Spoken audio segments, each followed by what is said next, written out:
안녕하십니까? 행복한 명절을 다 보내셨습니까? 가족들이 함께 모이는 시간은 꽤 행복한 시간인 것 같습니다. 오늘 말씀의 제목은 내 성소를 귀히 여기라라는 레위기에 있는 말씀을 좀 그대로 인용했습니다. 레위기 19장 30절에 이렇게 말씀하십니다. 내 안식일을 지키고 내 성소를 귀히 여기라. 나는 여호와이니라. 이렇게 말씀하십니다. 레위기 19장부터 20장까지의 이 말씀들은 우리가 일상생활에서 하나님의 말씀에 어떻게 순종하며 살아야 하는가에 대한 말씀이 쭉 기록되고 있는데, 이 19장 30절에서는 하나님께서 말씀하시기를 내 안식일을 지켜라 이렇게 이야기합니다. 우리가 안식일을 지켜야 되는 분명한 이유는 잘 알고 있죠. 이 안식일을 지킨다는 의미는 우리가 안식일을 기억하여 거룩히 지키는 이 삶 속에서 무엇을 또 이야기하고 있냐면 잘 보존해라 그 뜻입니다. 안식일의 의미가 어떠한 의미인지, 안식일을 어떻게 지켜야 하는 것인지, 하나님께서 안식일을 우리에게 주신 그 귀한 그 목적이 다른 사람들에게 잘 비춰질 수 있도록 잘 보존하고 있어라, 그런 이야기입니다. 그래서 우리 제7대 안식일 예수 재림 교인들이 이 안식일을 거룩히 잘 지켜서 보존해야지만 세상에 있는 사람들이 안식일은 이러한 날이구나, 안식일은 이렇게 지켜야 하는구나를 배우고 하나님의 이 안식일을 올바로 깨닫기 때문에 우리에게 말씀하시기를 내 안식일을 지키라라고 말씀하실 때 지키다는 말 속에는 잘 보존하고 있어야 된다. 이 원형의 모습이 잘못 깨어지지 않도록 온전하게 잘 보존해야 된다라는 말씀입니다. 또 내 성소를 귀히 여기라라고 이야기하고 있는데, 이 귀히 여기라라는 이 또 다른 표현은 내 성소를 공경하라 이렇게 이야기합니다. 예전에 여의도 순복음교회에 권사하셨던 분이 개혁을 해서 이제 저희 교회에 나오셨어요. 연세도 꽤 많으시었지만 찬양대 지휘도 하셨고 나름대로 꽤 엘리트 집안에서 이렇게 성장한 그 분이었습니다.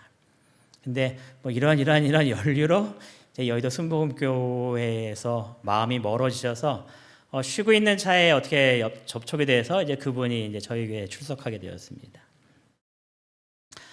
근데 그분이 이제 그 얘기를 교회 다니는 이야기를 하시다가 저희 교회에 오시면서 조금 놀랐다는 이야기를 몇 가지 이제 하시는 가운데 어떠한 이야기를 하셨냐면,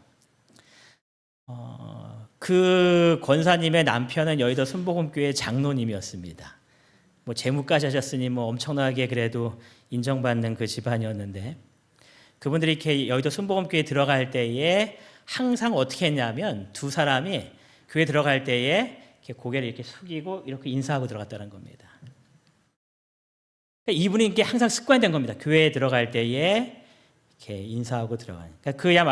그의 표현대로, 성경에 있는 표현대로 성서를 공경하는 삶을, 그런 삶을 이렇게 살았던 분인데, 그분이 이제 교회에 오시면서 근데 여기 교회 왔는데 여기 교회는 교인들은 성서를 귀히 여기지 않는 것 같다라는 그런 이야기를 좀 하는 겁니다. 얼마나 마음이 좀 뜨끔했는지. 여러분, 그분이 왜 성소에 들어갈 때 이렇게 인사를 하면서 이렇게 들어갔을까요? 거기 조용기 목사님이 서 있었기 때문에 조용기 목사님한테 인사하고 들어가려고 그렇게 고개 숙였을까요? 그게 아니라 성소에 인사한 이유가 뭐예요? 누가 계시기 때문에? 주님이 계시기 때문에 인사하는 거죠.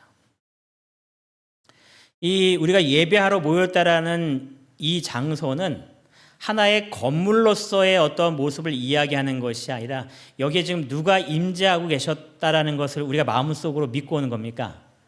예수님께서, 하나님께서 이곳에 임재하고 계신다라는 것을 우리가 마음속에 믿고 오는 거죠. 그래서 우리가 성전에 왔을 때에 또 예배 드릴 때에 우리의 몸과 마음은 좀 달라지는 겁니다. 그렇죠? 그래서 주님께서 우리에게 말씀하시기를 내 성소를 귀히 여기라. 그래서 오늘부터 제가 시간이 날 때마다 화요일날 시간에 이 성소에 대해서 좀 같이 공부를 좀 하려고 합니다. 우리가 왜 성소를 귀히 여겨야 하는가? 성소 연구의 중요성이 여러 가지 이야기할 수 있는데 우리가 성소를 올바로 연구하면 우리의 죄 문제가 어떻게 해결됐는지에 대한 명확한 이해를 하게 됩니다. 또 우리가 이 성소를 통하여서 어떻게 우리의 죄가 용서되는지를 알게 되고요. 우리가 어떻게 의인이 되었는지를 올바르게 깨닫게 됩니다. 또 우리가 어떻게 구원받았는지를 명확하게 이해할 수 있기 때문에 성서를 바르게 공부하면 교회에서 나는 의로워하고 이렇게 자부하는 사람들이 사라지는 거예요. 근데 이 성서를 통하여 그것을 올바로 이해하지 못하기 때문에 내 스스로 나의 신앙에 대한 자부심이 가득 찬 경우들이 생기는 경우가 생기는 겁니다. 그래서 이 성서 문제를 통하여서 내가 어떻게 의인이 된지를 알면 또 어떻게 내 죄가 용서되었는지를 알면 우리가 더 겸손한 그리스도인이 되는 비결을 이렇게 배우게 돼요. 그래서 이 성서를 통하여서 우리가 어떠한 은혜를 받고 사는지를 좀 더 깊이 연구를 좀 하려고 합니다. 또 이 성서를 연구하는 것이 얼마나 중요한지에 대해서 초기 문집은 이렇게 이야기합니다. 사단은 이 인치는 시기 동안, 그러면 어느 때를 이야기하는 걸까요? 인치는 시기라는 것은 마지막 때를 살고 있는 지금 우리들의 시대를 이야기합니다. 이 인치는 시기 동안 하나님의 백성들의 마음을 현대 진리에서 돌이켜 그들이 흔들리도록 하기 위하여 온갖 계략을 다 쓰고 있다.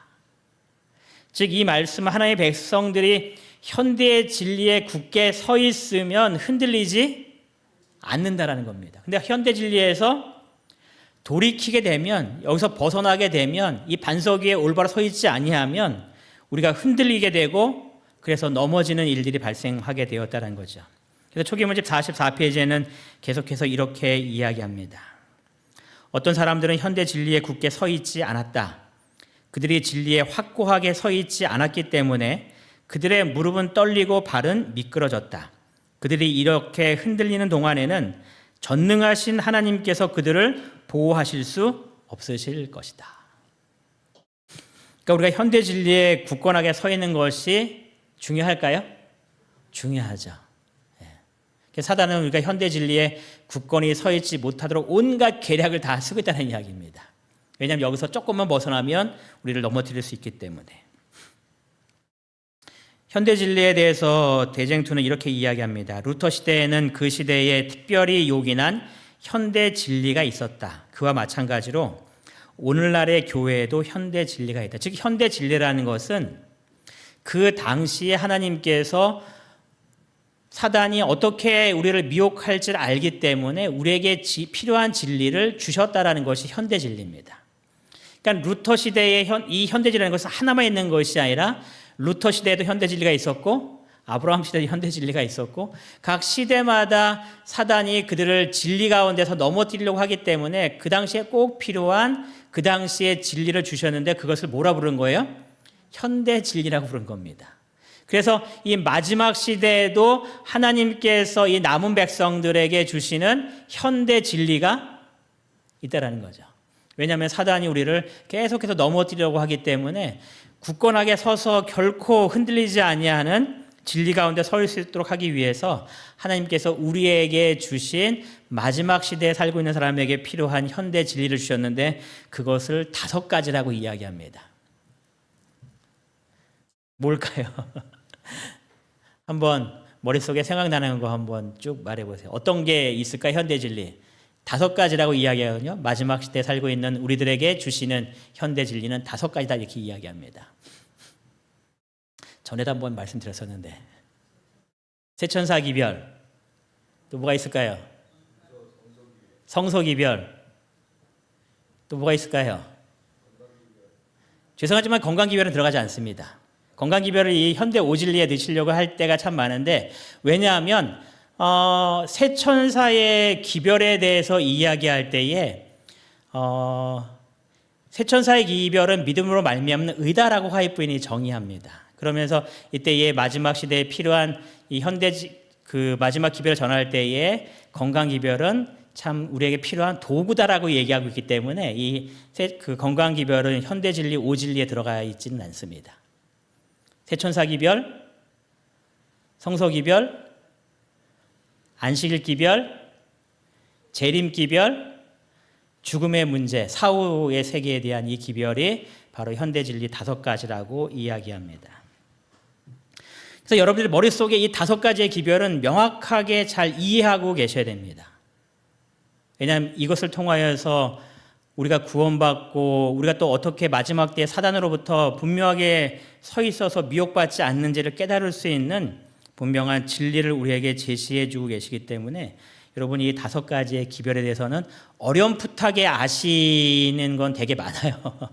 안식일교회 오래 다니셨으면 이 5가지의 문제는 뭐 들어도 한 수십 번 드셨을 겁니다. 근데 그렇게 듣고 있는 거 말고 그래 성소에 대해서 이야기하자고 할 때에 성소는 이런 거야라고 명확하게 설명해 줄 수 있고 안식일은 이런 거고 또 재림은 이런 모습이기 때문에 사단이 우리를 이렇게 미혹할 것인데 결코 속아 먹으면 안 된다고 이렇게 주님께서 오신다고 죽은 자의 상태에 대해서는 이러하기 때문에 왜 지금 사람들이 믿고 있는 혼에 대한 것이 잘못됐는지를 잘 이야기해 줄 수 있는 또 세천사기별을 쭉 이야기하면서 주님께서 우리에게 마지막 때에 우리를 어떻게 인도하실지를 잘 설명할 수 있는 그러한 지식을 여러분들이 반드시 갖추셔야 합니다.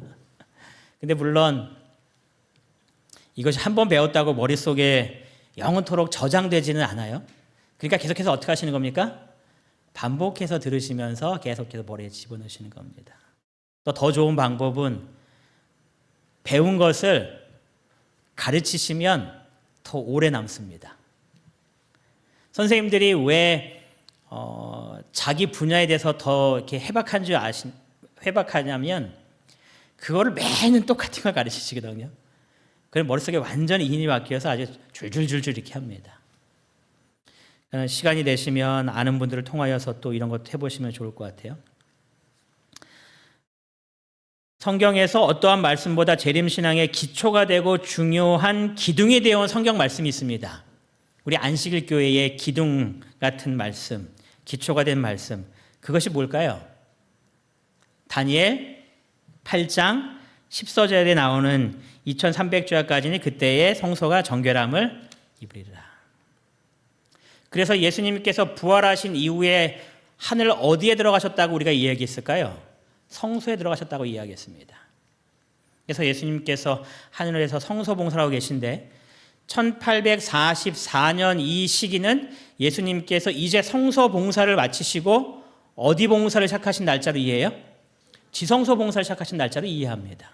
그래서 왜 이때에 예수님께서 이 땅에 재림하지 아니하셨는지에 대해서 명확하게 우리가 그 부분을 이해할 수 있게 되었죠. 왜냐하면 윌리엄 밀러가 이걸 잘못 이해해서 이때 예수님께서 재림하시는 날짜로 생각했고 그래서 재림하기 위해서 많은 사람들이 모여있지 않습니까? 그래서 이 1844년 이 시기에 관한 이 말씀은 재림교회 태동이 되는 그 말씀이기도 하죠. 근데 우리는 밀러주의자일까요? 밀러주의자가 아닐까요? 우리는 밀러주의자가 아닙니다. 근데 외부에서 우리를 공격할 때에 제7일 안식일 예수 재림 교인들은 밀러를 따르는 사람들이다. 밀러주의자라고 부릅니다. 그 잘못 오해하고 있는 이야기입니다. 저희는 밀러주의자가 아닙니다. 저희는 밀러가 잘못 이해한 것을 다시 성경을 연구하여서 올바로 깨닫고 새롭게 태동한 제7일 안식일 예수 재림교라고 이해하실 필요가 있죠. 그래서 누가 밀러주의자로 얘기하면 당신은 그 역사를 잘못 알고 있으니까 이렇게 쭉 하면서 설명해 주셔야 됩니다. 우리는 결코 밀러주의자가 아닙니다. 재림교인들이 분명히 이해해야 할 2가지 문제가 있습니다. 대쟁투 488페이지에 보시면 이 2가지 문제에 대해서 이렇게 이야기합니다. 하나님의 백성들은 어떤 문제예요? 성소 문제와 그 다음에 조사심판에 관한 문제를 분명히 이해해야 할 것이다. 몇 년 전에 조사심판 때문에 교회가 많이 좀 시끄러웠을까요? 시끄러웠었죠. 여러분 분명히 이해하셔야 될 것은 제7일 안식일 예수 재림교회가 지금까지 굳게 믿고 있는 이 진리의 기별은 결코 흔들릴 수 없는 기별입니다. 근데 가끔가다 좀 지혜로우신 분들이 마음속에 어떤 것을 깨닫냐면 하나님께서 나에게 특별한 기별을 주셔서 우리의 잘못된 것을 깨우치도록 하셨다라고 하면서 이렇게 막 글을 써서 이렇게 내보내는 사람들이 있어요. 어리석은 행동입니다. 하나님께서 세우신 진리이기 때문에 저희가 갖고 있는 이 굳건한 진리는 결코 변함이 없습니다. 내가 왜 잘못됐는지를 연구해야지 이 기별이 잘못됐다고 연구해서 그거를 발표하는 것은 오만한 그런 생각일 때가 참 많습니다. 그래서 저희가 이 성소 문제를 마치는 가운데서 이제 절기 문제를 하면서 대속죄일 문제를 다룰 건데요. 그때에 이 조사 심판에 대한 분명한 이해를 우리가 어떻게 해야 하는가에 관한 것들을 좀 더 살펴볼 건데요.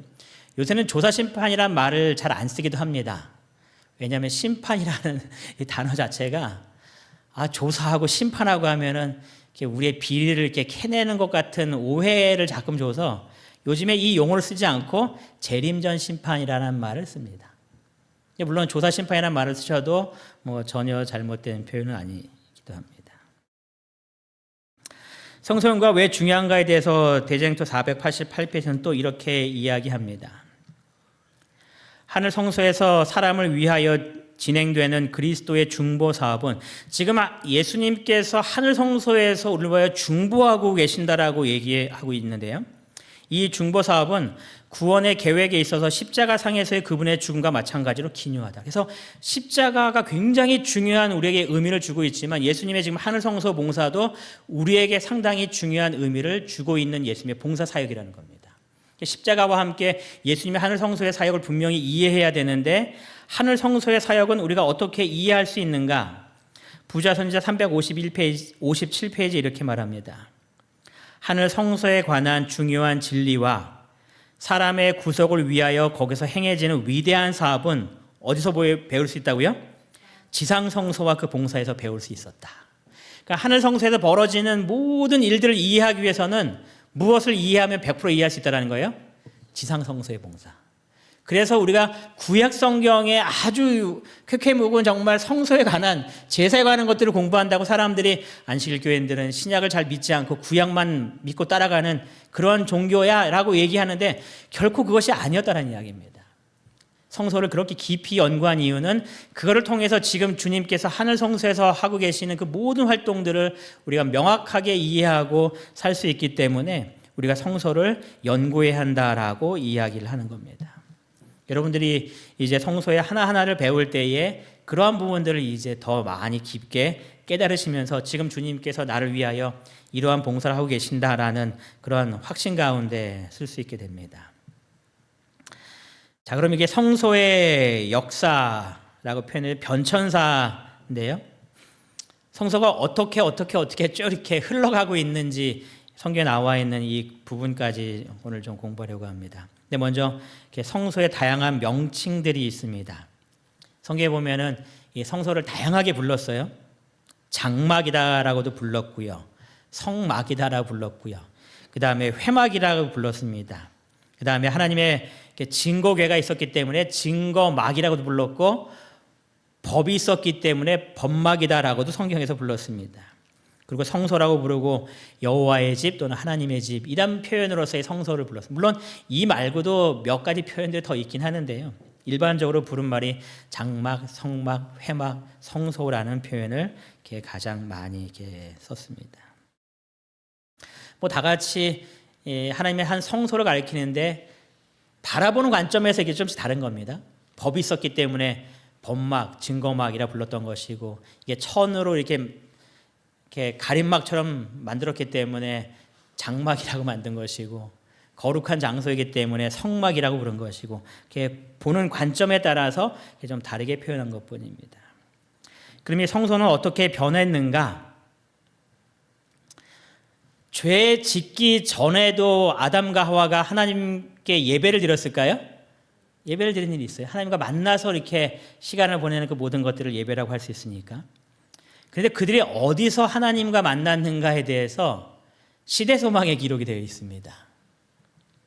시대소망 290페이지에 보면은 예수님의 그 전도 생활을 쭉 이야기하는 가운데서 뭐라고 기록하고 있냐면 지상의 최초의 거주자들이 그들의 성소를 택했던 곳은 에덴 동산의 나무 밑이었다. 이렇게 이야기합니다. 이게 어떤 나무 밑이었는지는 잘 모르겠어요.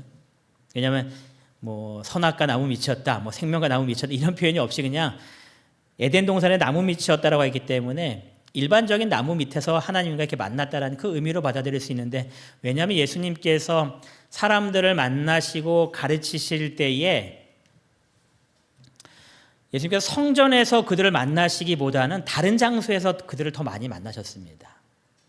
그 이유를 화해분이 뭐라고 설명하고 있냐면, 물론 이 성소라는 이 장소 자체가 많은 사람들이 모이기에 부적합하기 때문에 예수님께서 많은 사람들을 만나시기 위해서 자연 속으로 나가셨다라고 표현도 했지만, 그 또 다른 의미에서는 바로 이 표현을 쓰면서 그가 하나님과 교제할 수 있는 이 천연계 속에서 더 많이 사람들과 만났음을 설명합니다. 그래서 이 아담과 하와는 하나님과 이 나무 밑에서 아마 햇빛이 내려지니까 그늘 밑에서 하나님과 만났다라는 그런 표현을 하기 위해서 에덴 동산의 나무 밑이었다라고 한 것 같아요. 이제 범죄 이후에는 그 모습이 이제 달라집니다. 왜냐하면 에덴 동산에서 그들이 쫓겨납니다. 그래서 그들이 어디서 주님을 만나기 시작했는가를 이야기할 때 성경은 에덴 동산 어느 쪽에서요? 동편에서 만났다 이렇게 이야기합니다. 왜냐하면 성경에 그렇게 나와 있기 때문에 그래요. 창세기 3장 24절에 이렇게 기록합니다. 이같이 하나님이 그 사람을 쫓아내시고 에덴 동산 동쪽에 그룹들과 두루 도는 불칼을 두어 생명나무의 길을 지키게 하시니라. 그래서 이 아담과 하와가 이렇게 쫓겨나고 에덴 동산으로 들어올 수 있는 길이 아마 동쪽으로만 나 있었던 것 같아요. 그래서 이 에덴 동산 동쪽에 이 그룹들을 두셨다라고 표현합니다. 그리고 두루 도는 불칼을 두어서 생명나무의 길을 지키겠다라는 표현 때문에 사람들의 머릿속에 어떤 생각을 많이 하면 저기 나와 있는 그림과 같은 생각을 많이 하는 거예요. 천사들이 손에 뭐를 들고 있어요? 불칼을 들고 있어서 이렇게 아담과 하와가 접근하면 막 휘둘러서 쫓아내는. 그래서 이 지키게 하셨다 개념을 여기 침범하지 못하도록 하셨다라는 표현으로 이해할 때가 많습니다. 근데 그거는 잘못된 이해입니다. 잘못된 이해입니다. 그 사람들을 쫓아내셨다는 것도 분명히 맞습니다. 그리고 그들이 그곳으로 들어올 수 없도록 하나님께서 그들을 막으셨다는 표현도 분명히 맞습니다. 그래서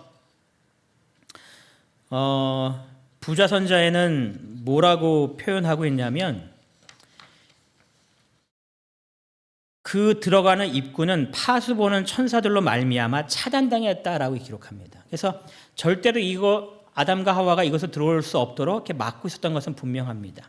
그런데 그룹들과 두루 도는 불칼은 다른 의미였습니다. 그리고 지키겠다는 의미도 다른 의미입니다. 이것을 어떻게 이해되냐면, 이 그룹들에 대해서 이해할 때에 이것을 뭐라고 이해되냐면, 하나님께서 이 법궤를 만드시고 그 위에 시운자를 만드실 때에 뭐라고 표현하고 있냐면, 그룹 사이에 계신 이스라엘 하나님 만군의 여호와라고 표현합니다. 그룹 사이에 계신 이스라엘의 만군의 하나님. 이 그룹은 그룹 천사를 이야기합니다. 그래서 이 법궤 위에 시운자를 만들 때에 이 천사가 양쪽에서 있는, 그리고 법궤를 바라보는 모습으로 이 천사를 만드는데, 이것을 그룹 천사라고 이야기합니다. 하나님의 보좌에 하나님을 보위하고 있는 그룹 천사가 있음을 성경이 이야기하고 있는데요. 그래서 죄송합니다. 제가 천달개 여기에 에덴 동산 동쪽에 그룹들을 두었다는 이 표현이 이 그룹 천사가 그곳에 있었음을 이야기하는 겁니다. 그리고 그룹 천사들과 두루 도는 이 불칼을 이야기할 때의 불칼은 어떠한 의미인가? 그룹 사이에 그 하나님이 계셨고요. 그 다음에 출애굽기 40장 34절에 보면 구름이 회막에 덮이고 여호와의 영광이 성막에 충만하였다라고 기록합니다. 그래서 이것은 뭐를 이야기하냐면은 이 그룹 사이에 하나님께서 임하셨기 때문에 뭐가 지금 충만하다라는 거예요? 여호와의 영광이 충만해졌다라고 표현하는 겁니다. 그래서 하나님께서 이 그룹 천사와 함께 임하시기 때문에 그 중앙에 이렇게 빛이 나는 것을 이 쉐키나의 영광이 임했다라고 표현합니다. 하나님의 영광이 그곳에 있는 겁니다. 그래서 이 그룹들과 두루 도는 불칼을 두었다는 표현을 이렇게 이야기합니다. 그룹 천사가 있고요. 그 가운데 하나님의 영광이 임하셨기 때문에 두루 도는 불칼처럼 거기가 번쩍번쩍이는 영광이 임했다라고 이해한 겁니다. 그러니까 실제적인 칼을 들고 있는 것이 아니라 아주 아름다운 이 빛이 막 발하면서 이 하나님의 영광이 임한 것을 표현하는 그것이 바로 이 두루 도는 불칼이다라고 이야기합니다. 다른 번역에는 화영검이라고도 이야기하고 있는데 이것은 실제 검을 이야기하는 것이 아닙니다. 그래서 이것은 하나님의 영광이 임하는, 하나님께서 머무르시는 곳이다라고 이야기를 합니다. 그래서 부자 선지자는 이 부분을 이렇게 우리에게 설명을 해주고 있어요. 하나님의 영광이 그룹 천사들이 경배하는 낙원의 문에 나타났다. 하나님의 영광이 그룹 사이에 나타났으며 후에는 이것을 쉐키나라라고 불렀으며 이스라엘 예배의 중심인 지성소 안에 거하였다. 그래서 하나님의 임재가 있는 곳. 그래서 아담과 하와가 예배하러 어디로 왔을까요? 에덴 동산 동편에 온 겁니다. 그룹 천사들이 있고 하나님의 영광이 임한 곳. 그래서 길을 지켰다라는 표현이 아담과 하와가 타락한 인간들이 어디로 와서 예배를 해야 하는지 그 길을 밝히 지키고 있었다 그 뜻입니다. 마치 이스라엘 백성들이 가나안 땅에 정착한 다음에 지파별로 쭉 나눴어요. 그 다음에 그들이 잘못됐을 때에 도피할 수 있는 도피성들이 다 있었죠. 그럴 때에 그 도피성 안에 사람들이 도망칠 수 있도록, 잘 도망칠 수 있도록 항상 길을 닦고 문을 수리해서 그들이 실족해서 그 안에 들어오다가 넘어지거나 다치는 일이 없도록 하기 위해서 잘 준비해 놨습니다. 그런 것과 마찬가지로 이 길을 지켰다라는 뜻은 막는다라는 개념이 아니라 아담과 하와가 그곳으로 올 수 있도록 끊임없이 그 길을 비춰주고 그 길을 지키고 있었다라는 뜻으로 이해해야 합니다. 그래서 그들이 아담과 하와가 또 그 이후에 모든 후손들이 항상 어디 와서 예배를 드렸냐면 바로 이 에덴 동산 동편에 그룹들과 화영검이 있는 이곳에 와서 하나님께 예배를 드린 겁니다. 아담과 하와가 그렇게 예배 드렸을 뿐만 아니라 가인과 아벨도 어디서 예배를 드렸어요? 역시 마찬가지로 에덴 동산 동편입니다.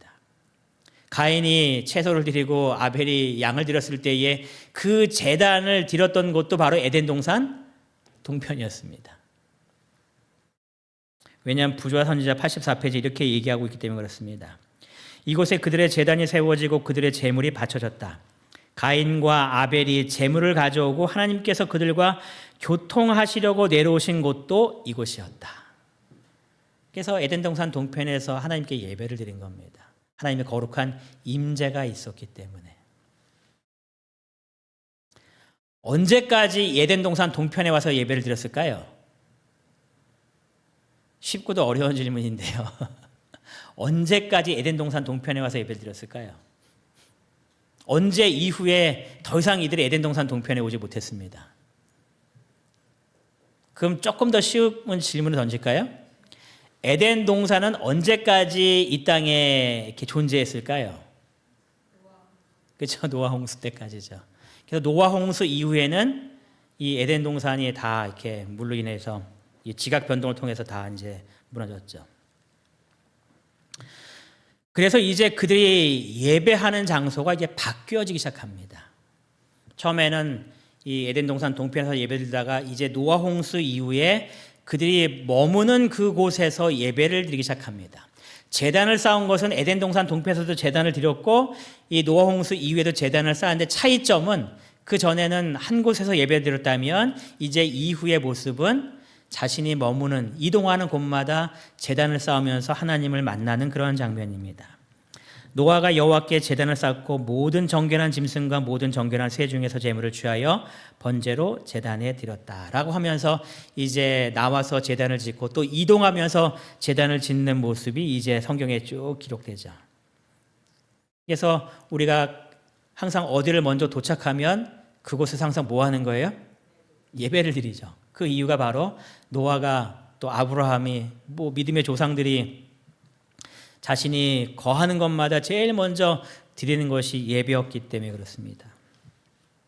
그래서 입주 예배의 개념도 그렇죠. 한 곳에 정착했을 때에 이곳에 이제 하나님의 거룩한 백성이 머물기 때문에 여기서 하나님께 제단을 쌓는다. 또 그 의미를 가지고 있습니다. 그래서 이제 이동하면서 계속 이렇게 예배를 드리는 그러한 공간이었죠. 그러다가 하나님께서 이제 이동하긴 하지만 제단이 아닌 다른 거로서 이게 예배할 수 있는 장소를 만드셨는데 그것이 이제 성막이었습니다. 그래서 성막을 지으면서 하나님께서 말씀하시기를 내가 그들 중에 거할 성소를 그들이 나를 위하여 짓되라고 말씀하시면서 제단 속에서는 잘 이해할 수 없었던 것을 이 성막을 통하여서 보다 명확하게 이해할 수 있도록 하십니다. 그래서 이 성막이 옮길 때마다 이 법궤를 통해서 같이 이동하면서 그들이 항상 느낀 것은 하나님께서 우리와 항상 함께 하신다는 것을 그들이 느끼게 됩니다. 그래서 장막을 칠 때도 가장 정중앙에 어디를 둬요? 성막을 둡니다. 그리고 그 둘러서 이스라엘 백성들이 진을 치죠. 지난번 사경례 할 때에 쭉 이렇게 12지파 진 치는 그 모습 다 이렇게 보셨었죠? 그리고 이동할 때면은 제일 먼저 뭐가 나갔을까요? 법궤가 이동하고 이스라엘 백성들이 줄 맞춰서 쫙 이동합니다. 누구를 따라가는 것을 계속 보게끔 하는 거예요? 하나님의 임재를 따라서 가는 것을 끊임없이 기억하게 만드는 겁니다. 그래서 제단과는 이제 완전히 다른 모습을 깨닫게 하는 겁니다.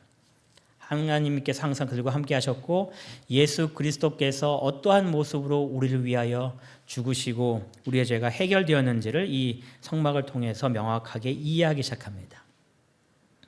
그리고 이제 계속 이동하다가 이제 이스라엘 백성들이 가나안에 동착한 다음에는 이제 성전을 짓게 되죠.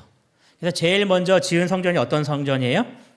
솔로몬 성전이라고 이야기합니다. 다윗이 짓기 원했지만 하나님께서 아니야 너는 피를 너무 많이 흘렸으니 너의 아들 솔로몬이 성전을 지을 거다 하면서 솔로몬 성전을 짓습니다. 이스라엘 백성들이 잘 하나님 믿었으면 아무런 문제가 없는데 그들이 하나님을 배신하고 우상을 숭배하는 가운데 북방 이스라엘은 아예 멸망해 버렸고 남방 유다는 바벨론의 포로로 끌려가는 가운데서 이 솔로몬 성전이 완전히 회파되죠. 그리고 다시 돌아왔을 때에 하나님의 성전을 세우기 위해서 성전을 세웠는데 그 성전의 이름을 뭐라 불렀어요? 수룹바벨 성전이라 불렀습니다. 유다 총독 이 수룹바벨에 돌아와서 시작했다가 또 사마리아인 때문에 중지됐다가 다시 또 지으면서 한 20년 이상의 오랜 시간 동안 걸쳐서 이 수룹바벨 성전이 건축이 됩니다. 그 다음에 이렇게 쭉 하나님 잘 믿고 있는데 중간사입니다. 예수님 탄생하시기 전에 중간사를 기록하면서 이 로마인들이 쳐들어와서 이 수룹바벨 성전이 이렇게 파괴되는 그런 모습이 있어요. 그리고 AD 20년에 BC 20년에 이 헤롯 대왕이 유대인들의 환심을 사기 위해서 이렇게 성전을 보수하기 시작합니다. 그래서 몇 년이죠? 46년 동안 이 성전을 보수하는데 이 헤롯이 그래도 잘 보수했다고 해서 이 성전 이름을 뭐라 불렀냐면 헤롯 성전이다라고 이야기하죠. 예수님께서 성전을 무너뜨려 내가 3일 만에 다 짓겠다 할 때에 예수님께서 보시면서 말씀하셨던 성전이 어떤 성전이냐면 바로 이 헤롯 성전인 겁니다. 그 다음에 성소의 이 변천이 어떻게 변하는가? 이 헤롯 성전에 대해서 말씀하실 때에 예수님께서 자기 성전된 자기 육체를 가리켜 말씀하셨다라고 표현했어요. 그러면서 왜 이것을 이렇게 이해했냐면 성전을 헐라 내가 사흘 동안 일으키겠다라는 표현이 예수님께서 돌아가신 다음에 며칠 만에 부활하신다는 것을 미리 상징적으로 예표한 겁니다. 그랬을 때 사람들이 뭐라 그래요? 46년 동안 지었거늘 네가 무엇인데 3일 만에 이것을 짓느냐 하시죠. 이 배경은 예수님께서 성전을 정결케 하시는 사역을 하는 동안에 이루어진 사건이었습니다. 예수님께서 이 성전을 정결케 하시자 한참 후에 이 지도자들이 와서 네가 왜 어떠한 이유로 이렇게 했냐 할 때 하신 말씀이 바로 이 말씀이었죠. 그래서 예수님 자신이 성전이라고 이야기합니다. 왜냐하면 예수님께서 머무르실 때에 그곳이 거룩한 곳이기 때문에 그렇습니다. 지성소가 왜 거룩한 곳이 되었냐면 그곳에 누가 임하셨기 때문에요? 하나님께서 임하시기 때문에 거룩한 곳이다라고 이야기한 겁니다. 이 다음에 예수님께서 우리에게 뭐라고 말씀하셨는가? 고린도전서 3장 16절에 말씀하시기를 너희가 하나님의 뭐라고요? 성전인 것과 우리 자신을 향하여서 하나님께서 우리에게 뭐라고 말씀하세요? 너희는 하나님의 성전이다. 뭐 때문에 성전일까요? 하나님의 성령이 너희 안에 계시기 때문에. 그러니까 내가 아주 믿음으로 잘 살고 있기 때문에 하나님께서 너는 성전 1호, 너도 패스해서 너도 성전 2호 해서 성전으로 세워주신 것이 아니라 내가 예수 그리스도를 믿고 주님을 바라볼 때에 성령이 우리 안에 거하시기 때문에 우리 자신을 뭐라고 다 부르시는 거예요? 너희도 성전이다라고 부르는 겁니다. 그러니까 여기 앉아 계신 한 분 한 분이 다 하나님의 뭐가 되어 있는 거예요? 성전이 되어 있는 겁니다. 여러분, 우리가 돼지고기를 왜 먹으면 안 될까요? 구원받지 못하기 때문에 돼지고기를 먹지 말아라 이렇게 얘기할 걸까요? 돼지고기 먹으면 건강에 좋지 않으니. 그러니까 그렇게 얘기하면 어떤 사람들이 아니 돼지고기 먹어도 건강에 좋던데. 한 애가 그랬다라는 거예요. 돼지고기 먹어도 아주 건강에 좋은데 그거 왜 안식일교회도 먹지 말라고 하냐고 하면서 이제 다 커서 제가 아는 애인데 다 커서 막 먹었다고 해서 제가 예전에 만나서 너 지금도 먹냐 그랬더니 지금은 이제 안 먹는다고. 여러분, 돼지고기를 왜 먹으면 안 될까요? 답은 간단하죠. 하나님께서 뭐라고 명하셨어요? 부정하다고 말씀하셨거든요. 하나님께서 부정하다고 말씀하셨기 때문에 그것을 우리가 먹지 않는 겁니다. 물론 여러 가지 이유를 다 될 수 있겠죠. 그런데 가장 중요한 이유는 하나님께서 부정하다고 했기 때문에 부정한 것이 성전에 들어올 수 없기 때문에 그런 겁니다. 우리가 왜 담배를 피지 말라고 할까요? 담배 먹으면 담배 피면 폐암 걸리기 때문에 그래서 하지 말라고 할까요? 물론 그것도 맞겠지만 가장 중요한 이유는 거룩한 성전에 부정한 것이 들어올 수 없기 때문에 그런 겁니다. 우리가 음식을 구별한 이유는 분명한 겁니다. 여러분이 뭐기 때문에요? 하나님의 거룩한 성전이기 때문에 그런 겁니다. 근데 우리가 먹는 것만 갖고 그러면 안 돼요. 말할 때도 어떻게 할까요? 여러분이 거룩한 성전이면 말하는 것도 하나님께서 말씀하시는 것처럼 말해야겠죠. 우리가 생각하는 것도 어떨까요? 세상 사람과 생각하는 것과 달라야겠죠. 왜냐하면 나는 뭐기 때문에요? 하나님의 영이 거하시는 성전이기 때문에요. 의복도 정확하게 입으셨죠. 근데 비싼 거 입으라는 얘기는 결코 아니죠. 정결하게 거기에 맞게. 우리가 보는 것도 분명히 달라야 하는 것은 뭐 때문에 그런 거예요? 우리가 하나님의 성전이기 때문에. 내가 하나님의 성전임을 항상 기억하시기 바랍니다. 그래서 내가 생각하는 것과 먹는 것이 왜 구별되어야 되는지, 내가 말하고 행동하는 것이 왜 구별되어야 되는 것인지, 하나님의 성전의 모습으로서 하나님 앞에 올바로 서셔서 하나님께 영광 돌리시는 우리 모든 이문동교회 성도님 되시길 간절히 바랍니다. 그래서 교육 201페이지에는 이렇게 이야기합니다. 우리의 육체는 하나님께서 거하시기를 원하시는 성전이므로 몸을 청결하게 하고 높고 고상한 생각이 깃드는 곳으로 간직해야 한다는 사상을 학생들이 깨닫도록 가르쳐야 한다. 이것이 이제 교육에 나와 있는 내용입니다. 여러분들이 다 학생이라고 생각하시고 이 분명한 기별을 잘 받아들이시기 바랍니다. 그래서 내가 말할 때도 굉장히 조심하셔야 됩니다.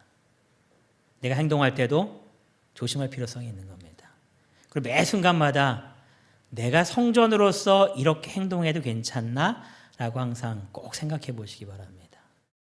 그래서 아무리 봐도 아닌 거면 주님 앞에 회개하시고 하나님의 성전으로서 올바로 살아갈 수 있도록 우리의 몸과 마음과 생각하고 행동하는 모든 것들이 주님께 온전히 바쳐지는 우리 모든 성도님 되시기 바랍니다. 그다음 마지막 성전의 변천은 이제 우리가 가야 할 하늘 성소다라고 이야기를 합니다. 그리스도께서는 장래의 좋은 일의 대제사장으로서 오사 손으로 짓지 아니한 것 곧 이 창조에 속하지 아니한 더 크고 온전한 장막으로 말미암아 염소와 송아지의 피로 아니하고 오직 자기의 피로 영원한 속죄를 이루사 단번에 성소로 들어가셨느니라 하면서 예수님께서 하늘 성소에 가셨음에 대해서 히브리서는 이야기합니다. 그러면서 그러므로 하늘에 있는 것들의 모형은 이런 것들로 정결케 할 필요가 있었으나 하늘에 있는 것들의 모형은 뭐예요? 이 땅에서 봤던 이 지상의 성소죠.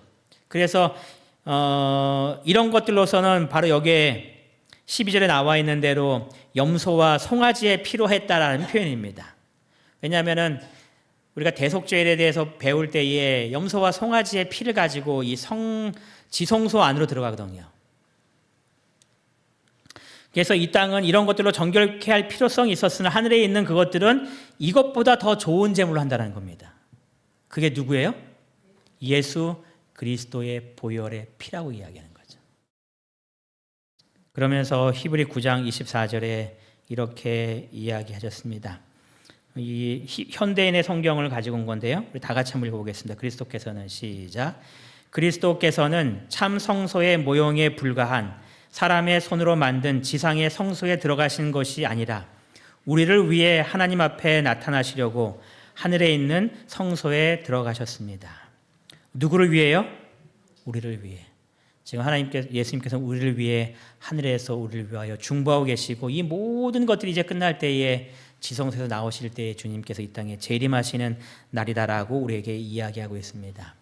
이 성소의 귀한 역사와 교훈을 통하여서 우리들이 어떻게 살아야 하는지, 우리가 어떻게 주님 앞에서 하나님의 백성이 되었는지를 더 깊이 깨닫고 성전된 주님의 백성의 모습으로 온전하게 살아가시는 우리 모든 성도님 되시길 바라면서 오늘 말씀을 마치겠습니다.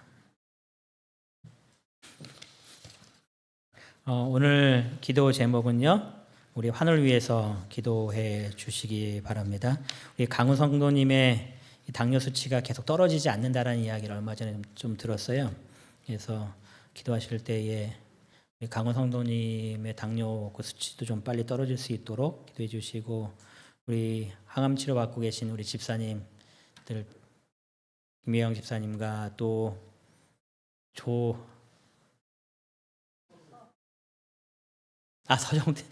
다른 서정태 선생님이 와 있어서 계속 기도해 주셔서 잘 회복되고 건강한 모습 속에서 우리와 함께 주님을 섬길 수 있도록 특별히 더 기도해 주시기 바랍니다.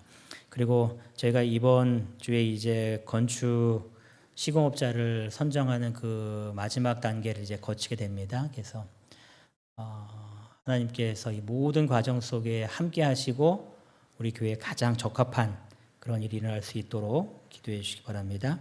세 번째로 선교회를 위해서 기도하실 때에 특별히 선교회장이신 우리 전영준 장로님을 위해서 잘 올 한 해도 이 교회를 선교회적으로 잘 이끄시기에 부족함이 없도록 많이 바쁜 가운데 있기 때문에 더 건강 잃지 않도록 기도해 주시기 바랍니다. 음악이 마칠 때까지 개인적으로 한 5분간 기도하시겠습니다.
다 같이 마치는 찬미 251장 찬미하시겠습니다. 찬미가 251장입니다.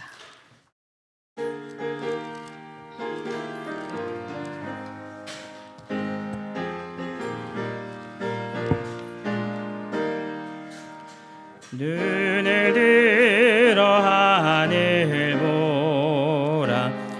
어지러운 세상 중에 곳곳마다 상한 영의 탄식 소리 들려온다.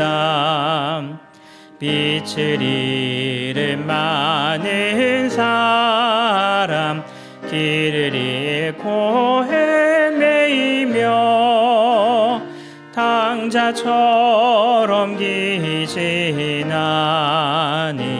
믿는 자여 이할고. 눈을 들어 하늘 보라. 어두워진 세상 중에 외치는 자 많건만은 생명수는 말랐어라.